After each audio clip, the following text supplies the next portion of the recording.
Bismillahirrahmanirrahim. Allahümme salli ala Muhammedin və ali Muhammed. Əziz və hörmətli tamaşaçılar, sizləri əhlibeyt-aka.com saytında salamlayıram və inşallah bugündən etibarən dinlə tanışlıq mövzusu altında silsiləvi bəhslərimiz olacaq və Allahın hövl qüvvəsi ilə bugündən bu bəhslərə artıq başlayırıq. Hər bir elmlə tanış olarkən ilk öncə lazımdır o elmin tərifin və o elmin mahiyyəti ilə tanımaq və tanış olmaq. Odur ki, bizdə dinlə tanışlıq mövzusu olduğuna görə lazımdır bizə gərək din kəlməsinin mənasın həm lüğəti, həm terminologiyada işlənən mənası ilə ilk öncə tanış olaq.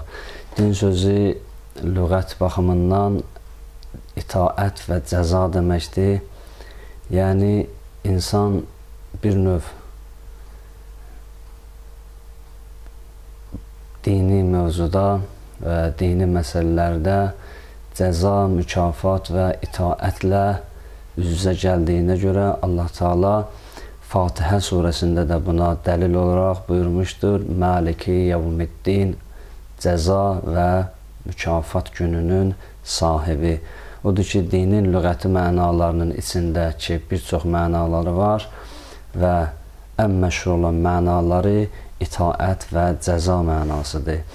Dinin terminologiyada işlənən mənası isə insanın, bəşərin əqidəvi, əxlaqi və əməli cəhətdən ümumi qanunlarına din deyilir. İstər bu qanunlar Allah, yəni müəyyən bir məbud tərəfindən təyin olunsun, istər ümum bəşər tərəfindən təyin olunsun.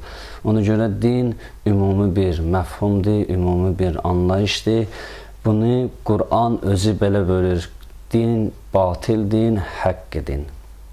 Qur'anın termini ilə desək, din özü iki yerə bölünür. Batil din və haqq din. Necə Qur'an buyurur, Huvəl-ləzi ərsələ rəsuləhu bil-huda və dinil haqq. Allah öz Peyğəmbərin məbus eləyib, seçib bəşərin hidayəti üçün və haqq olan dinə. Deməli, haqq dinin müqabilində məlum olduğu kimi bir batil din dayanır. Deməli, Allah Teala o dini ki, Allahın bəşərə təyin elədiyi hökmlər, qanunlar əsasındadır, o din haqq dinidir.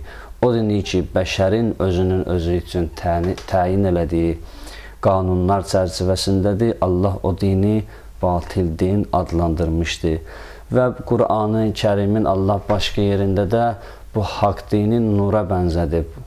Belə ki, Bəqərə surəsi 255-ci ayədə Allah Teala buyurur, Allahu vəliyyullezina amenu yuxricuhum minəz-zulmat ilən-nur.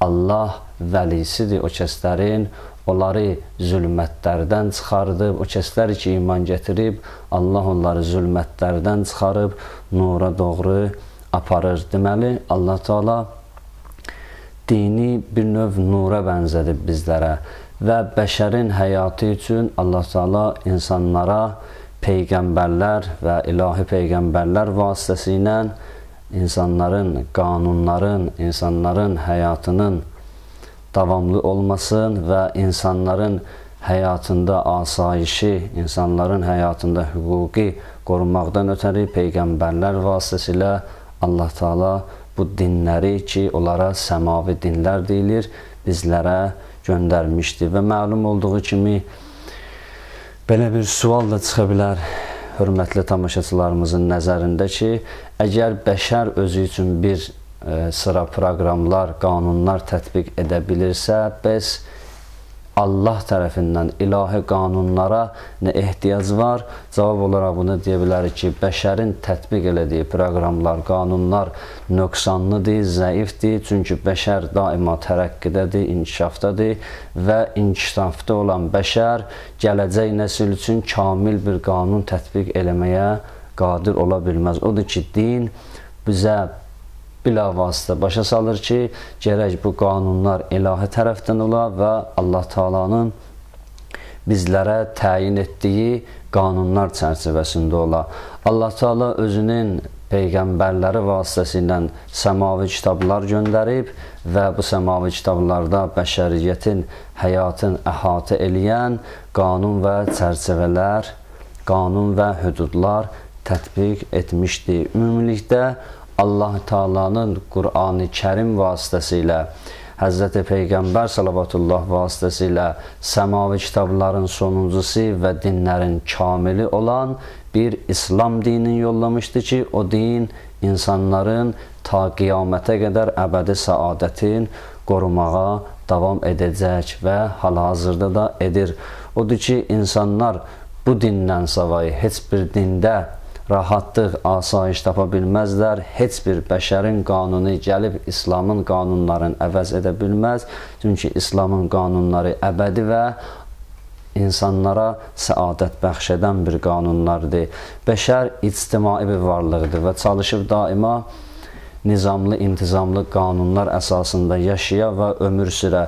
İnsanların tətbiq elədiyi qanunlar daima nöqsanlı olub və qərəzli olub. Görərsən, insanlar tətbiq elədiyi qanunları bir müddət sonra özləri pozub, amma Allah buyurur, la təbdilə li sünnətillah.